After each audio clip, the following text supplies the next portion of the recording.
Ladies and gentlemen, welcome to the Garage Gym Athlete Podcast. I'm your host, Jerred Moon. The Garage Gym Athlete Podcast is a result of my desire to build better humans, unequivocal coaches, and autonomous athletes. I've spent the last several years obsessing over program design, nutrition, and every other way you can optimize human performance. This podcast distills the latest scientific research with what I've learned and blends it with the not-so-scientific field of mental toughness. We are here to build you into a dangerously effective athlete. If you enjoy this podcast, you can find out more about our training at garagegymathlete.com. And if you want to pursue more into the field of coaching and programming, head to endof3fitness.com. Thanks for listening.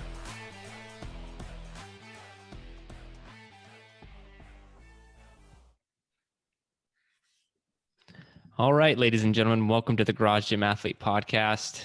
Most everyone's here. How's it going? What's up? What's going on? There it is. Trampus got in there. Joe, Ashley. How's it going? Hi, we're here. Hi. We're not special anymore. We're lumped into one. Yeah. Don't try. Don't try. Ashley. Okay. That's a hard one. Ashley. Adding Ashley first and then Joe is really hard. Or it'd be like, heyo. Heyo. That's the official new way I'm going to intro every podcast. Neither one of you can ever miss ever again because that's Well, if you add Kyle, it's like KO or something. I don't know. Okay. Oh, wow. Just the whole team. There you go. T doesn't work. Sorry, Trampus. Don't even try to work my name into this. KO. Would it be TKO? TKO, yeah. If TKO. all of us were on there. Technical knockout. Well, we can talk powerlifting today. This is a pretty interesting study. The name of the study, and it was done in 2021, is called the minimum effective training dose required for 1 rep max strength in powerlifters. And first off, just the study was different than normal. I wanted to hit on that. We were talking about it a little bit before. It's a study of studies. There are multiple different studies done. Like I think it was 5 total studies within the study, but it's not what we would see previously, like a systematic review or meta-analysis, because it's not trying to just look at one thing. And a majority of them, I think it was 3 out of 5, were just conducted exactly how we're doing it now, like a Zoom meeting or whatever. They had a set of questions that they would ask really elite powerlifters and really elite powerlifting coaches. So I don't want that to go unnoticed in the interview thing, because sometimes people will hit on like nutrition surveys and stuff not being accurate because it has to be, someone has to recall something and it's a survey, it's questions. It's not actually like, in a facility where they're giving them their food. And this is similar with a lot of them being survey, but the people they're asking are really legit and really elite level powerlifters and coaches. So from that part, I think that that's really cool, because I would love to sit down with a lot of these people at this level and ask them questions. And to be honest, if you get to talk with somebody who's far more advanced than you are in any area, you should take that, into consideration for your choices. And then there were 2 intervention studies, and I had a big takeaway from those overall, what you can get away with in lifting. But I think the overall study, what makes it cool is it's like, how much can we not do? How much can we get away with and still get stronger to some degree? And so the purpose of this study was just that: the minimum effective dose in its practical use, length of its effectiveness, appropriate timing around other considerations, and what it's going to. All right, so ultimately, we're just looking at how much we can't do, right? And I think that it's a really cool study, because I want to get into some other stuff that I pulled, but I'm going to wait on how long it takes for you to lose strength, how long it takes for you to lose aerobic conditioning, because I think a lot of people don't know these things. And I interviewed Jordan Syatt. Do you guys know who Jordan Syatt is? No. He was pretty big in the powerlifting world under like a lower class or a lower weight class. Like he had a world record, but you don't normally hear about the guys who don't weigh a lot, and then set a world record because they weigh 155 pounds. And so you just don't hear about it or whatever. And then he ended up becoming Gary Vaynerchuk's trainer. And then he kind of blew up but I interviewed him on the Better Humanology podcast a long time ago. Anyway, I remember talking to him on that podcast about how much he could not do and maintain his strength. And that wasn't from a scientific standpoint. And I thought that was really interesting. But I think it really, like, a lot of the takeaways I wrote down, because I was looking at, okay, let's get into sets, reps, let's get into accessory work, let's get into sessions per week, let's get into all those things. So those are my overall takeaways. And I want to go over, and I also want to go over how this relates to our training. But before we do any of that, I want to hear what the three of you thought about this study.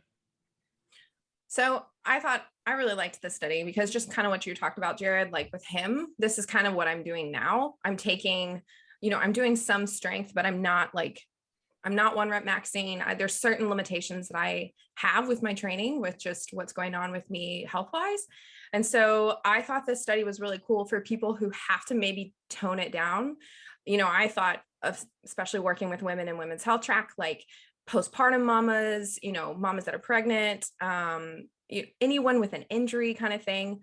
But just kind of looking at what they talked about overall, it looks like 6 to 12 weeks is what they thought was what works best. And in my notes, I put, you mean like a cycle? So, I think if you needed to kind of like step back for 6 to 12 weeks, half a cycle, a full cycle, this kind of proves that you can do that.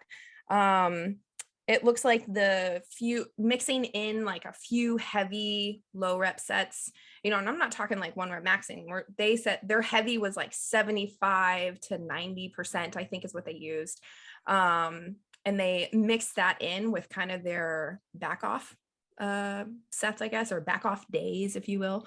And that's kind of what I'm doing. I'm kind of doing like some strength, maybe to do 3 times a week. And then I do like some yoga and some zone 2 and mix kind of in there. Just like Jerred said, a thing that I thought was cool was that these powerlifters had a ton of experience. But it shows you that you can still see results. You can still have strength and not lose the strength if you're not having to go full throttle every single time. So my killing comfort is maybe change your mindset on what you think you have to get done. Like, even if you're able to get some sort of training in for the day, I think that's a win, and consistency is always better than perfection, even if it's not 100% full of the time. Trampus, what do you think? Yeah, I agree. I thought it was a really cool study. I mean, it was 5 parts. It's like 2 surveys, 2 experiments, and then another like social media survey at the end. I thought they did a really good job of covering the weaknesses that each one had. So like you have so many weaknesses in just surveying people and asking them questions, and then they tried to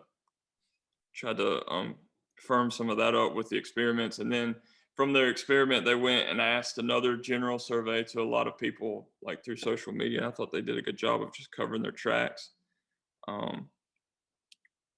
Just straight takeaways. It looks like the minimum effective dose does work. There are limitations to it, but I kind of consider what we do at Garage Gym Athlete, and I may be wrong, so I'm not really programming, but compared to a professional power lifter anyways, we're already kind of doing the minimum effective dose, and there's different ranges of that, of course, but 100%.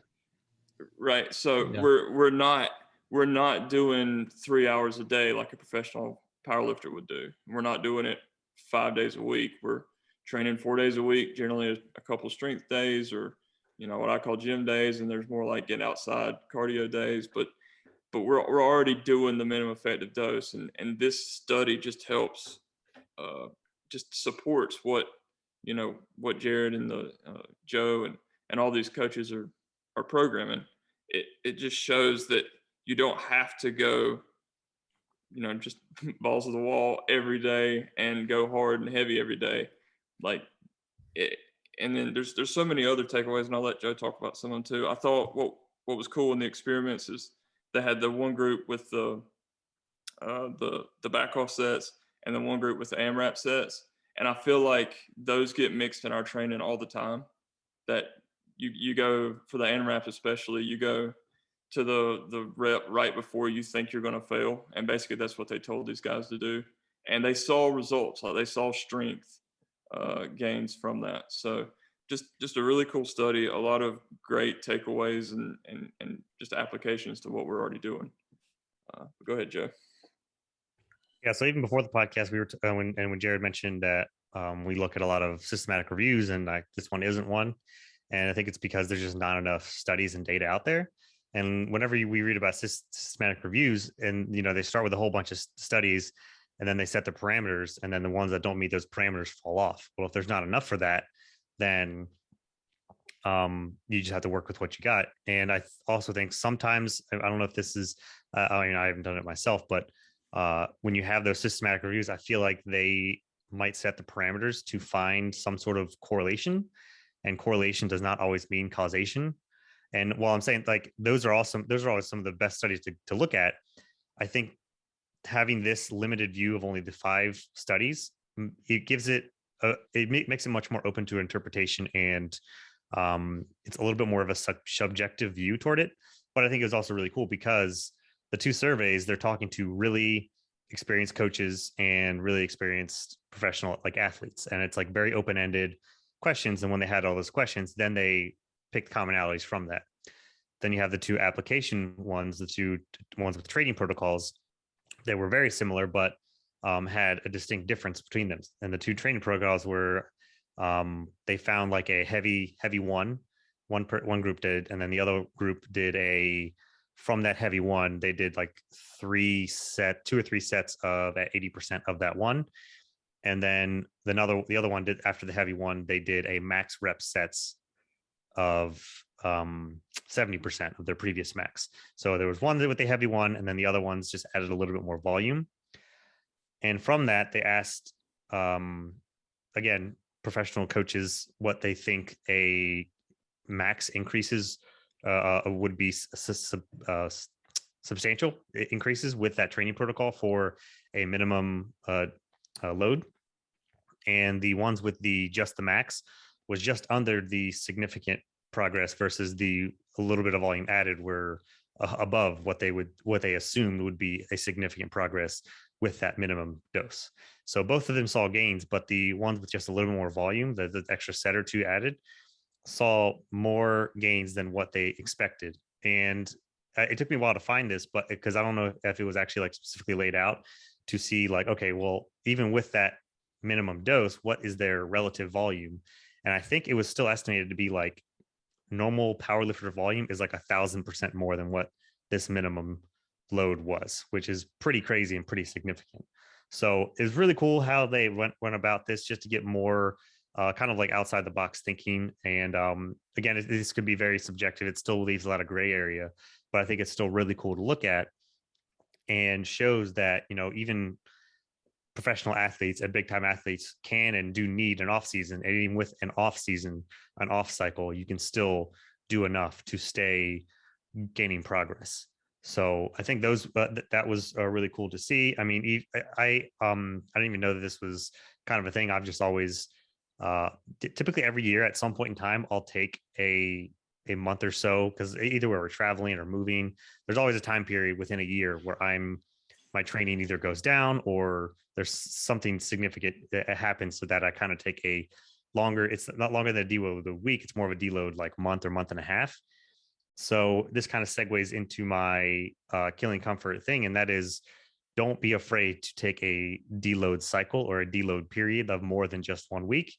If you see it coming, whether you're moving, you're traveling for a couple of weeks, a lot of times December holidays, you might be off doing a lot of stuff.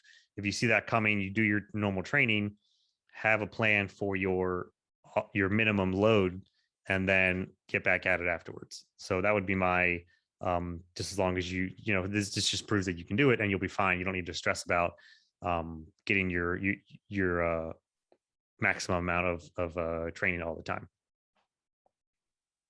Yeah. And anecdotally, to kind of piggyback off of that, what I've noticed is, especially hurting my back last year, having to go almost no weight at all initially. And I feel like as long as you're still exercising, like I would do the empty bar, or I would do body weight squats.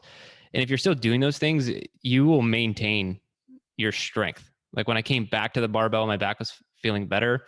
I didn't have these like 80-pound drops in my squat max, and that's what you might think if you're not going heavy. But if your body's able to see this stimulus repeatedly, you're going to be fine. And ultimately, getting down to my takeaway, what I was looking at, like I said, I was looking at where are the percentages, RPE, working sets, reps, all those things. But what I noticed is this just really falls in line almost perfectly with Prilipin's chart. So we use Prilipin's chart to program strength at Into3 Fitness. A lot of times it's not what we do exclusively, but it's something I look at, especially on the hard to kill track, because that's what I'm always looking at is what is the minimum effective dose? Because a powerlifter might look at this study and take it more of like, okay, how much can I back off but still maintain or slightly gain strength due to an injury or due to something? And I look at this more from a concurrent training perspective, and I'm like, what's the least amount of strength training I can put in my athletes' training blocks, but still have them move forward while I use the rest of my blocks for other things like building the aerobic base and so on and so forth. So I think that's a huge thing. So if you're not familiar with Prilipin's chart, it's just based off of certain reps and percentages based off of different goals. And it works out really well. Our athletes continually hit PRs when we're using Prilipin's chart, and we're still doing a lot of other things. But to your point, Joe, if there's like 1,000 more percent for like powerlifter, these are also the people who are telling you that concurrent training won't work or like you're going to get weaker. Is like, yeah, when you're trying to follow this powerlifting schedule of, 40,000 pounds of volume every training session and then go run 5 miles, yeah, one of those is going to suffer. But when you're looking for the minimum effective dose in both, it's very doable. And I what I'm starting to find though is that the minimum effective dose in aerobic conditioning is a lot higher time-wise. There's a higher time cost than there is in strength. And one thing I wanted to pull up, there are studies on this. I'm just going to kind of give generalities, but as far as how much time it takes to like lose strength. So Joe, you're talking about taking a month off or whatever. From some of the studies, some of them go back to the 90s, early 2000s, even up to 2015. They've looked at this a lot, and it can take 4 to 6 weeks before you even start to lose any strength. And this is with people just off. They're just like, I'm not going to do anything.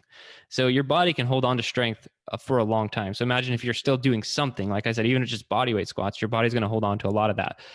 And this is the one thing I've known for a long time is aerobic conditioning is a pain in the ass to hold on to.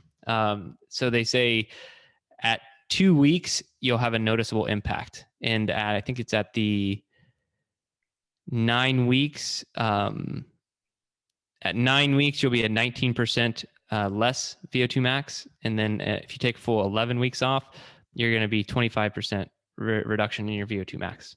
So you can't take time off in aerobic conditioning. And when you do, you will suffer.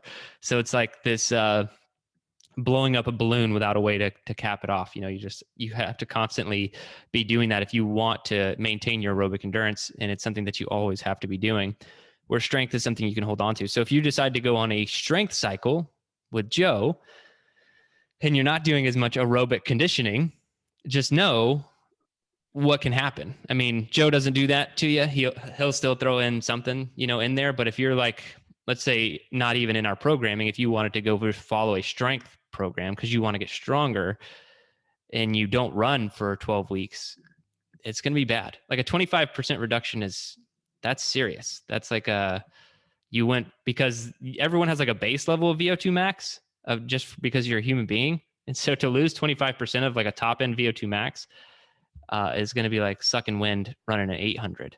That's a huge reduction in your VO2 max. So anyway, those are just things I wanted to hit on. So know where you can cut corners and what's necessary and what's not volume wise. And my killing comfort is very similar to yours, Joe's. It's just, don't be so worried about, all the tiny little details of, getting in every single strength session. Or I feel like a lot of these things are mental in fitness. I think in bodybuilding, I know this happened when I was into it, and it happens to a lot of dudes. They feel like they're getting smaller when they're not exercising, right? Like, and that can quickly become a mental disorder. And it's no different in strength. People are like, oh, I haven't trained in a week or haven't been able to lift heavy in 2 or 3 weeks, and they think that they're getting weaker, when in reality it takes if you're doing absolutely nothing, it takes 4 to 6 weeks. And if you're doing something, you're still able to gain some strength. So a lot of good takeaways of just how to kind of position your mindset around fitness and training. And maybe this is could be helpful for some people, being able to like lower their expectations of how much they actually need to put in and still see results. I think it's funny that we've talked about this multiple times too. It's like in different ways. Yeah, like do less. Yeah. Do less. Be less intense, and you'll still see results. It's funny how that works. Moral of the story: always make room for zone 2. Yeah, preach, brother. I wanted to put that in the Facebook group this past week, because this past week was the start of the Hard to Kill track.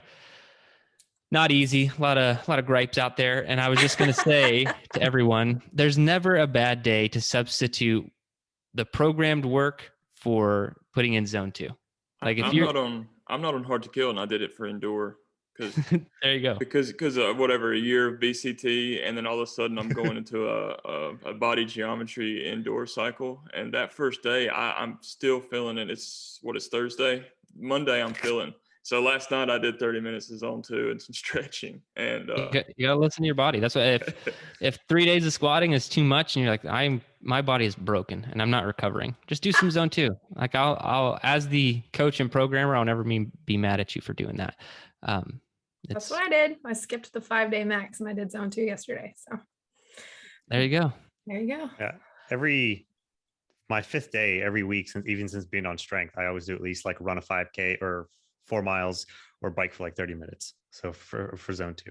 So, and cause I'm still chasing my 400 pound back squat. Zone 2 5K. I'm like, you just, okay. Well, earlier in the year when the weather was nice, I would actually run a serious 5K once a month. And then the other ones would be zone 2. And we're getting back to that weather. So I'm going to go back to increasing those training days, but I'm still chasing my 400 pound back squat. You got it, bro. I'm close. Well, let us know. Yeah. This all falls into another conversation I was having with somebody the other day about like vacations and how people get so just distraught that they're not going to be able to work out like they normally do or train like they normally do when they're on vacation. And I'm like, it's a week. It's generally a week or 5 days. You're not going to lose that much fitness or strength if you take that week off. I mean, you can always run if you're take a power walk concerned about it. Yeah, or power Olympic walk. Sport. Just say you're going to train for an Olympic sport and take a power walk. Yeah, when I go on vacation, I'm not too concerned about keeping in line with the programming, but I am going to maintain. Yeah, I can't do nothing.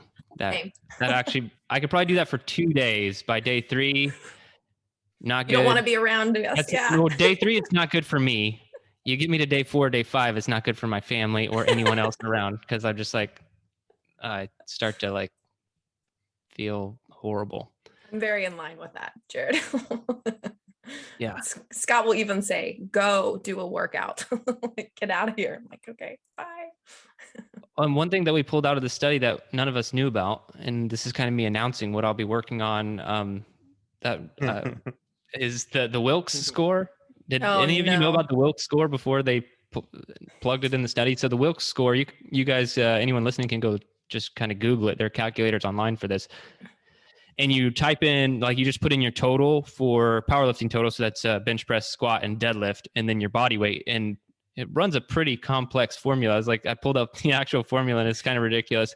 And it gives you a score. And this score is whether or not you're an elite level power lifter or whatever. Like, no garage gym athlete is going to be an elite level power lifter. I think you have to be at like 600 or whatever. So it's crazy. But anyway, go check your Wilkes Score, see where you're at, and then get excited for the Moon Score coming TBD, where I'm just going to rip off the Wilkes Score and then put it in relation to some coefficient of mile time. I think that's all I'm going to do, and make sure the data holds. Yeah.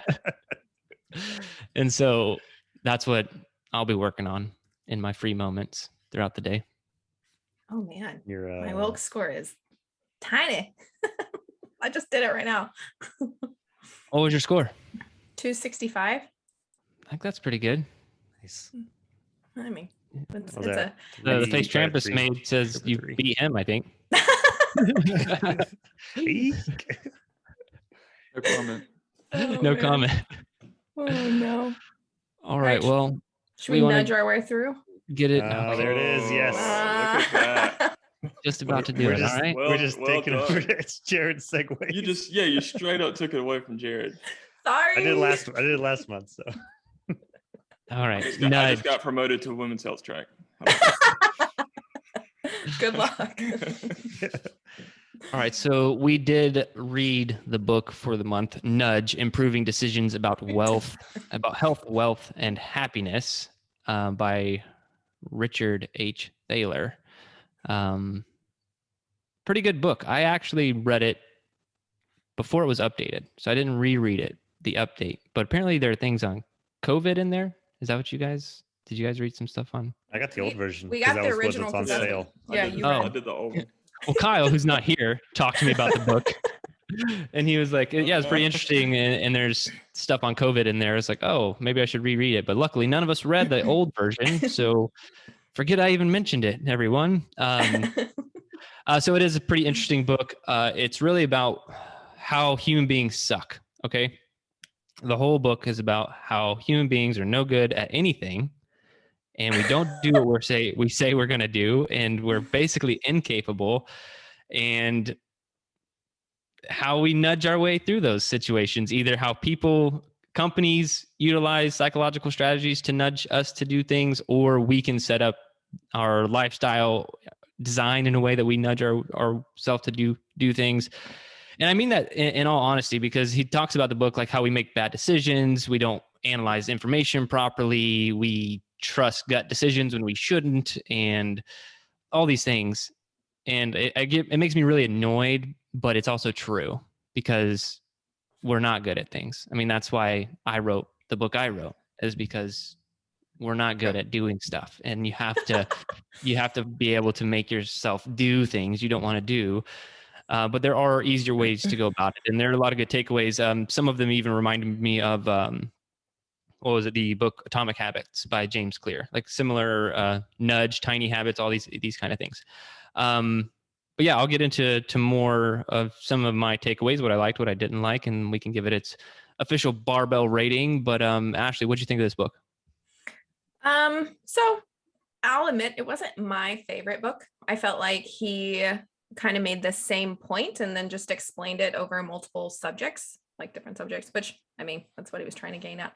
But basically, I'll give like my little summary. I just said that he was saying that snap decisions or mental shortcuts, he believes that can mislead us and potentially cause us to make bad choices. And he talks a lot about, this was towards the beginning, like the automatic versus reflective choices. Like your automatic response can sometimes be a bad one because you're not thinking through things, and it's like a snap decision, right? So that's what he's talking about when he says mental shortcut. And then your reflective thoughts are when you can actually like think things through and then make a good decision because you've, thought things through, thought these processes through. And his nudges are, his definition kind of cracked me up through this whole thing because he called it libertarian paternalism.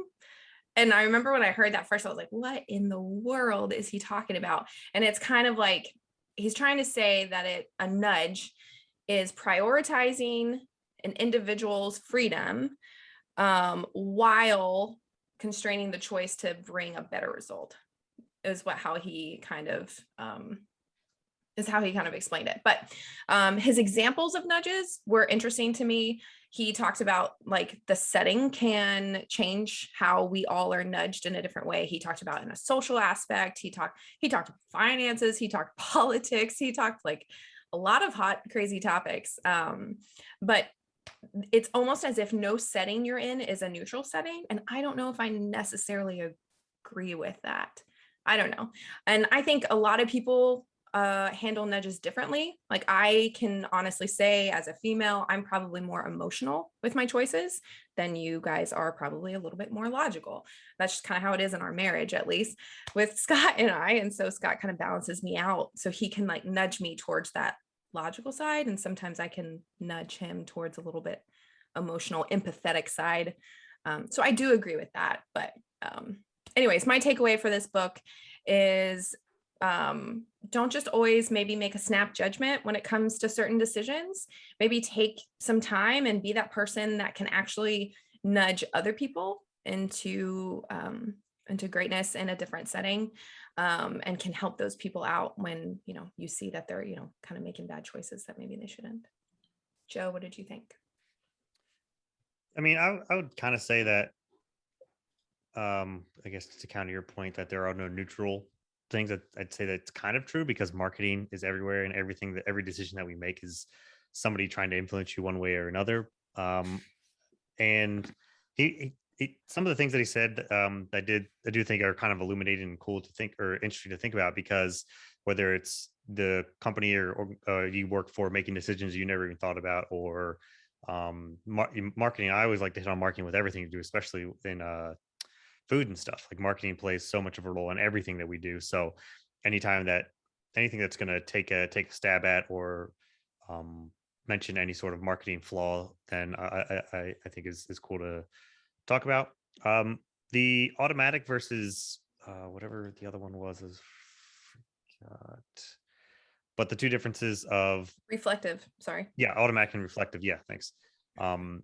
Those two, I think. So you how you phrased it was like automatic is bad and reflective is good at times, but I think those can also be understanding which is going on with your life. You can turn those to that to make it good for you. So like realizing what automatic decisions that's going on and that are not good for you, you need to turn those to reflective. Versus if you need a change in your life, whether it's diet, nutrition, life, making something new, you need to make those habits, those decisions that you make, automatic. So whether it's rearranging your kitchen, your pantry, your lifestyle, your things in your house, to make certain automatic decisions to guide you to a certain way, versus other automatic decisions that will guide you to something else. You know, so if you leave your workout gear out and your shoes like right in front of you, you're most likely to have the automatic reaction to put it on, versus if it's put away, you might automatically not. So just stuff like that, I think we're kind of interesting in building habits and motivation and behavior. And that's just that was a common theme through everything that he went over.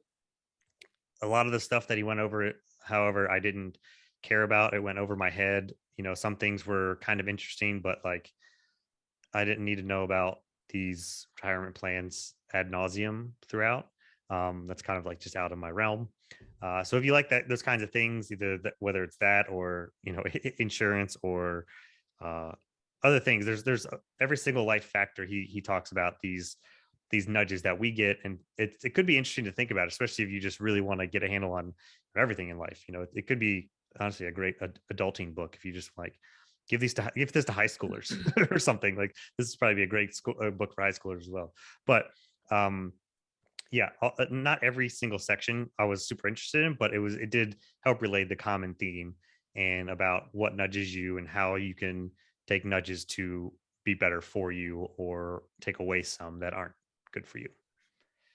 Yeah, I think you described that whole paternalism thing better. I talked about like constraining the choice for a better result. When you talked about the kitchen thing, that's what he means. Like taking your choice and like making it smaller, so then that way you choose the correct thing, I guess. Sorry. Yeah, I guess it's like if you actually stop and think about what your automatic choices are and try and apply it, I think is what he's maybe trying to get at. So just being conscious of those things. I don't know. Yeah. Travis? Yeah, so I think I like the topic more than the book, because sort of to Joe's point, there was a 5 to 10 minute section on Christmas accounts and how people used to use Christmas saving accounts. And I'm okay, I get it. You just explain to us what it is. But there's so many, he uses so many examples throughout. It's hard to keep track of all of them. I mean, there's just so many. It kind of reminds me of Range. Like, he tells you what the topic of his book is, and then he just gives example, and it's hard to pull out the nuggets. There were good nuggets for, and I'm stealing a word in Joe's notes, nuggets, but there were good like tips on starting new habits and ways to change your mindset from the two the automatic and or reflective, but there's just so many. I think the topic is interesting just from a marketing perspective, because I'm generally trying to market to someone, to buy a T-shirt or something like that. So I was trying to look at it from a fitness perspective, like how can I use this to get better, or just a health and fitness? How can I improve my life? But then also I go back to marketing.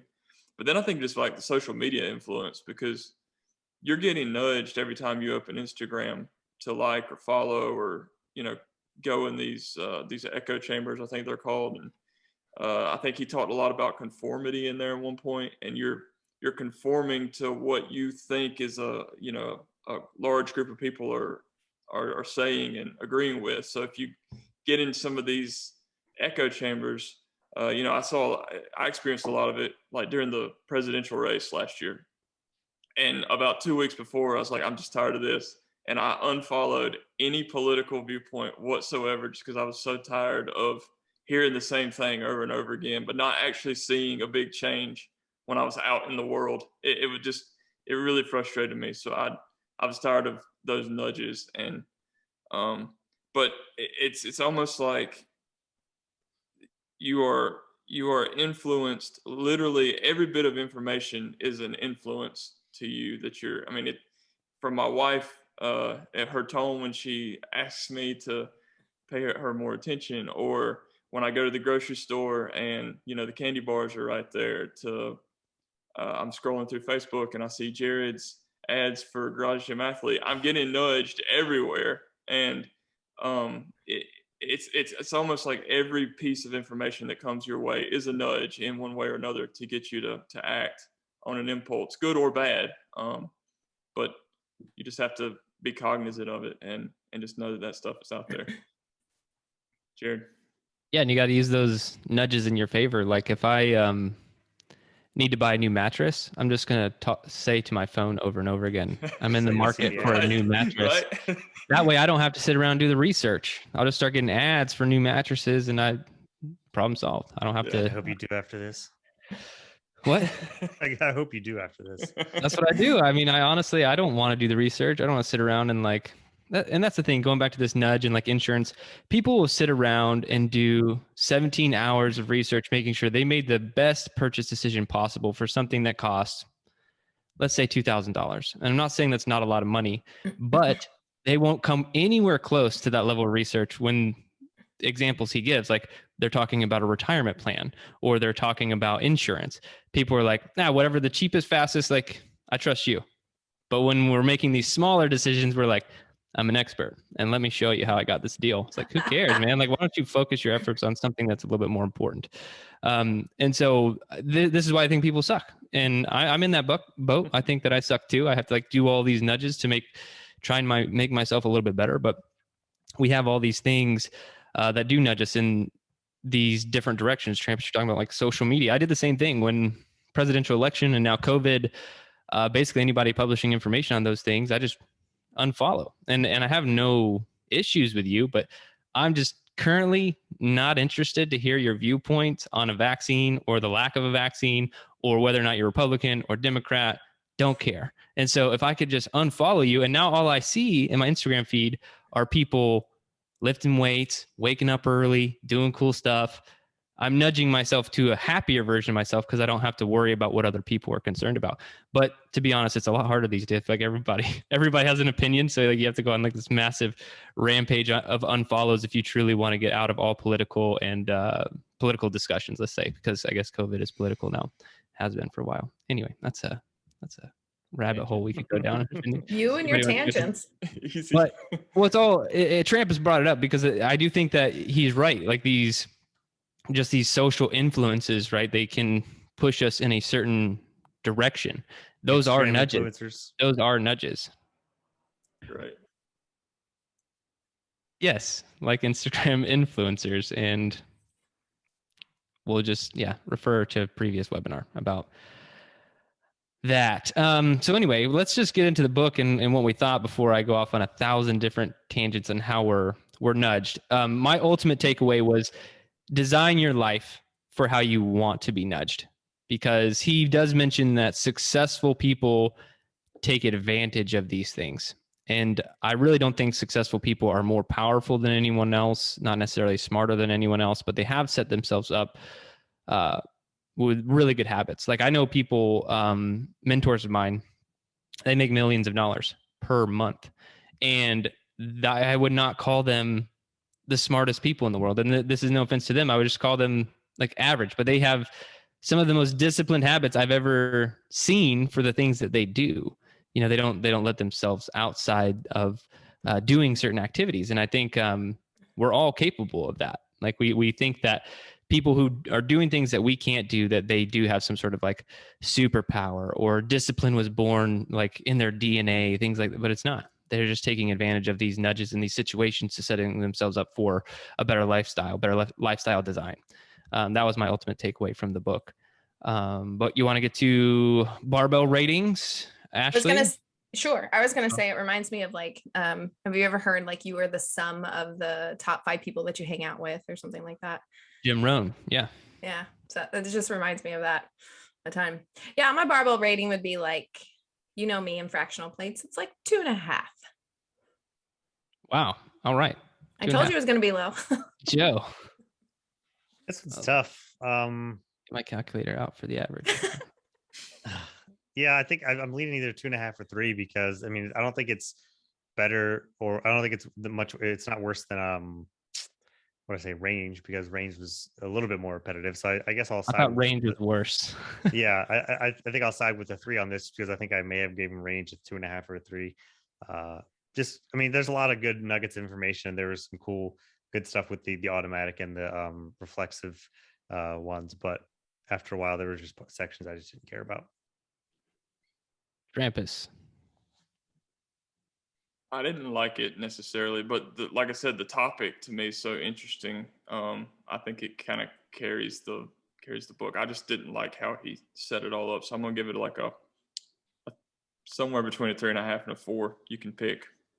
No, you have to pick. Okay, 3.5. All right, Jerred, what's yours? I'll give it a 4. Whoa, that's kind of high. So kind. That's so 3 and 3.25. I'm nice. I don't know. He's a businessy guy. He likes numbers. I thought Nudge was cool, and I don't know. I think that if you write a book, I automatically give you a 2, because I'm like, all right. You're better than the average human because you just wrote a book. Well, and it depends on like if I got any good takeaways is what it was. And I think the takeaway, and this is just for me, you know, and why I rated it a 4, is just because I think that if you can actually set your lifestyle up to nudge yourself towards, you know, what you guys are talking about, this automatic, like making good things automatic, if you can execute that, your life's going to be a lot better. And I did want to mention another book, The Road Less Stupid. Everyone should read The Road Less Stupid. Maybe we should even cover it. It's very kind of a hard book to cover. Yeah. Let's if it's too much related, we're going to blend them together. We should wait till like it's January. Not too much related at all. But the one thing, the biggest takeaway from that book is that basically you should sit around and think about things. Mm-hmm. It's called thinking time. And I do that. But and you have to give yourself that time. Yeah. And people don't do that. Period. Dot. Like, it does not happen to sit around and not just sit around and be like, oh, think about whatever I want to think about. Like, pick one topic and think about it for a half hour, 60 minutes. And it doesn't have to happen every day, but especially if it's important. And I've realized that in myself, like when we get into really busy, very important decision-making life, where it's like, we're buying a house. It's like, what happens is I just go throughout my day, like weighing pros and cons of things. And then, like a couple of days later, my subconscious in conjunction with my conscious mind might come up with some sort of decision. When in reality, if I would have just sat down for 30 minutes and thought critically about the one thing, I would have come to a decision. I would sleep better at night. I wouldn't have to worry about it anymore. Like, it would just be there. But these big decisions, think about them for long periods of time. So maybe we will cover that book. You told me to read that book, and I'm as geeked out about it as you were, just because of that thinking time. We're always on our phones. There was another book or a podcast I listened to, it was about boredom. I think it was Art of Manliness, but I think it was a lady, and she said, we're never bored anymore. Right. We're never bored, and being bored gives you that thinking time, just sort of naturally. But his whole idea in the book was to purposefully sit down, no distractions, and think through a problem. And it's just we never do that anymore. When my thinking time is with no distractions? On the toilet. No, when I'm trying to fall asleep. Oh my gosh. On the toilet. You He's on left his it wide phone on the open there. toilet. I'm not on the toilet that long. But yeah, I guess we could get into digestive health, or Oh gosh. or talk, I can speaking give of you- heavy loads. No, No. dude, you just ruined my segue. Oh my god, is that why you tried to set up your own segue with that? I did. Good I worked it in Lord. perfectly. Oh, I'm leap. That's no. Okay, I was gonna He's say, gonna delete my setup from the podcast. yeah, I am the editor on this. What I was going to say is, we have 60 minutes of time to think for you with heavy load long distance. Hey, There we go. yeah, that's a lot Yeah. better. That's a lot. So PG. I like Jerred's better. Great. Yeah, I'm sure everybody will. Give us a barbell rating on that one. Yeah. So heavy load long distance is the Meet Yourself Saturday for this Saturday. And it's simple, not easy. It is for max meters. You're going to bear hug a sandbag or a med ball or a slam ball or a child. Hopefully it's yours. And max meters is just going to bear hug it. So the levels of recruit were 20 to 30 pounds, established 30 to 40, competitor to 40 to 50. You can do whatever you want. I did this with a 60-pound slam ball. I'm just saying that's competitor plus. But so that's the workout. 60 minutes, max meters, bear hug. He's not flexing either, guys. Not at all. Natural. Not at all. So tips, tricks, strategies, thoughts, ups, downs. The last time we talked about this, I just remembered what Jerred told me, because I told him, I was like, I don't think I could hold something like that for an hour. Jerred was like, all right, just imagine Connor, and you got to carry Connor, and he's like out of something crazy that's harmful, and you need to get him away, but you need to carry him for an hour for some reason, and just don't drop him. It's like, oh my gosh. So this to me is like a mental thing, because I feel like your mind's going to tell you want to drop this before your body actually really needs to, right? So this is definitely a lot of the mental aspect of it. Yeah, I like the challenge of no music. Like, why don't you just like see where your thoughts take you on this one? But there's not really too many tips than this, other than get out of your head and tell your brain to shut up when it tells you to put the thing down and keep going, kind of thing. So speaking of segues, I don't think I've ever done this workout for Garage Gym Athlete, but there was a time I was in a department store with my wife, and we had Nicholas, and I think he was 2 or 3, and he weighs about 35 pounds. And the only way he would stay asleep and not scream through the entire time was if I held him, and we were in there for at least an hour. So I have done this workout, but I haven't done this workout, if that makes any sense. But I have done carries too. I think the best tip is to not set the weight down at all, or as few times as possible, because you have to clean it to get back going every time, and that's going to get taxing. It's not a barbell. And I was like, it's just a sandbag or a ball. Well, you still got to hoist it from the Pick it ground up. to your chest, whatever. I think Still clean was fine. Yeah. I don't know how else you'd get it off the ground. Thank you, Joe Jerry. and Ashley. Pick it right up. So don't set it down is my tip. This is the one time your barbell bicep curl training could actually pay off, Jerred. Your functional barbell curls. Okay. Do we need to talk about it? Oh no, we don't. No. Here we go. Your tips. Bicep curls are so much more functional than a snatch. All right. Okay. Anyway. Yeah, I say don't put it down is the biggest challenge. And it's a lot like the Iron Mile. It's like once you break the seal, you're going to keep doing it. You're going to keep putting it down. So go as long as you can. And what starts to hurt the most is just your upper back. Your upper back starts to feel pretty uncomfortable. And when that starts to happen, I want you to just really start thinking about, am I uncomfortable or am I on my way to injury? And really answer that question. Like, think about the pain, focus on it, where it hurts. Do you think you're getting injured right now, or there's slight discomfort, And so you're going to set something down and decide what you want to do from there. If you're not on your way to injury, then maybe you should just keep carrying the damn thing. How about that? And keep going. And so that's how I'm going to push you on this one, because it is very uncomfortable if you do not set it down. It makes this workout unbelievably hard. I remember the first time I did it, right after we first rolled it out, and that's the way I did it. And I can't remember if I was using a sandbag or my medicine ball. I don't remember which one it was, but I remember my upper back was just on fire, and I had to keep going back to that conversation with myself, which is what Meet Yourself Saturday is all about. It's like, are you just uncomfortable, or do you really need to stop? Are you hurt?